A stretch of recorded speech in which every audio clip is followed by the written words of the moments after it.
ಬಹುಜನ್ ಸಮಾಜದ ಹೋರಾಟಗಾರರು ಎಲ್ಲ ನಮ್ಮ ಮಹಾಪುರುಷರ ಚರಣಕ್ಕೆ ವಂದಿಸುತ್ತಾ ಇಲ್ಲಿ ಏನಿವತ್ತ ಒಂದಿಂದು ಪ್ರತಿಭಟನೆ ಧರಣಿಯನ್ನು ಹಮ್ಮಿಕೊಳ್ಳಲಾಗಿದೆ. ಬಸವ ಕಲ್ಯಾಣ ನಗರಸಭೆಯಲ್ಲಿ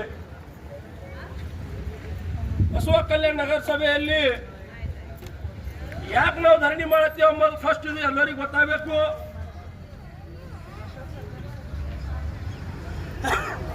ಯಾಕೆ ಇಲ್ಲಿನ ವ್ಯವಸ್ಥೆಯನ್ನು ಕೆಟ್ಟು ಹೋಗ್ಯದ ಎಂಬುದು ಗೊತ್ತಾಗಬೇಕು. ಇಲ್ಲಿರುವ ಅಧಿಕಾರಿಗಳು ಏನವ್ರು ಮನ್ಮಾನಿ ಕೆಲಸ ಮಾಡ್ತಾ ಇದ್ದಾರ, ಇದು ಕಚೇರಿ ಅವ್ರದ್ದು ಅಥವಾ ಗೌರ್ಮೆಂಟ್ದು ಅನ್ನೋದು ಗೊತ್ತಾಗ್ತಾ ಇಲ್ಲ. ಸ್ವಂತ ಕಚೇರಿಯನ್ನು ಮಾಡ್ಕೊಂಡಿದ್ದಾರೆ. ಇಲ್ಲಿರುವ ಬಡವರ ಸಮಸ್ಯೆ ಕೇಳ್ತಾ ಇಲ್ಲ. ಯಾವಾಗ ಇಲ್ಲಿ ಬಡವರು ಬಂದಾಗ ಅವ್ರ ಹತ್ರ ದುಡ್ಡು ನೋಚುವ ಕೆಲಸ ಮಾಡ್ತಾ ಇದ್ದಾರೆ. ನೋಡ್ಬೋದು ನೀವು ಕಣ್ಣಿಂದ. ಇಲ್ಲಿ ಹಿಡಿದು ಪೂರಾ ಬಂಗ್ಲಾವರೆಗೆ ಯಾವುದೇ ರಸ್ತೆಯನ್ನು ಸರಿ ಇಲ್ಲ, ಪೂರಾ ಕೆಟ್ಟು ಹೋಗಿದೆ.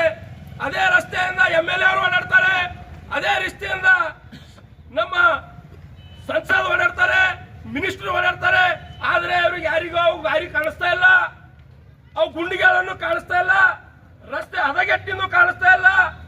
ಇಂಥ ಭ್ರಷ್ಟ ಅಧಿಕಾರಿಗಳಿಗೆ ಇಲ್ಲಿಂದು ಕೂಡಲೇ ಅಮಾನತ ಮಾಡಬೇಕಂತ ಹೇಳಿ ನಾನು ಆಗ್ರಹಿಸ್ತೇನೆ.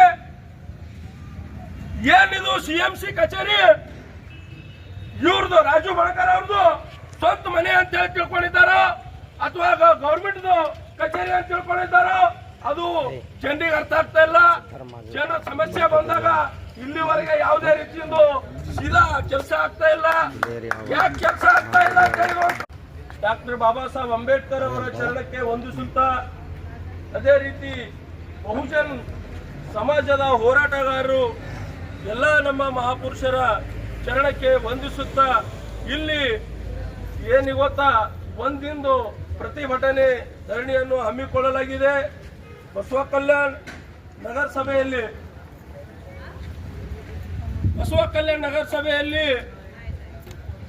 ಯಾಕೆ ನಾವು ಧರಣಿ ಮಾಡತ್ತೀವಿ ಅನ್ನೋದು ಫಸ್ಟ್ ಇದು ಎಲ್ಲರಿಗೂ ಗೊತ್ತಾಗಬೇಕು.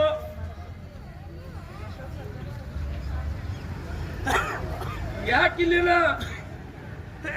ವ್ಯವಸ್ಥೆಯನ್ನು ಕೆಟ್ಟು ಹೋಗ್ಯದ ಎಂಬುದು ಗೊತ್ತಾಗಬೇಕು. ಇಲ್ಲಿರುವ ಅಧಿಕಾರಿಗಳು ಏನವ್ರು ಮನ್ಮಾನಿ ಕೆಲಸ ಮಾಡ್ತಾ ಇದ್ದಾರ, ಇದು ಕಚೇರಿ ಅವ್ರದ್ದು ಅಥವಾ ಗೌರ್ಮೆಂಟ್ದು ಅನ್ನೋದು ಗೊತ್ತಾಗ್ತಾ ಇಲ್ಲ. ಸ್ವಂತ ಕಚೇರಿಯನ್ನು ಮಾಡ್ಕೊಂಡಿದ್ದಾರೆ. ಇಲ್ಲಿರುವ ಬಡವರ ಸಮಸ್ಯೆ ಕೇಳ್ತಾ ಇಲ್ಲ. ಯಾವಾಗ ಇಲ್ಲಿ ಬಡವರು ಬಂದಾಗ ಅವ್ರ ಹತ್ರ ದುಡ್ಡು ನೋಚುವ ಕೆಲಸ ಮಾಡ್ತಾ ಇದ್ದಾರೆ.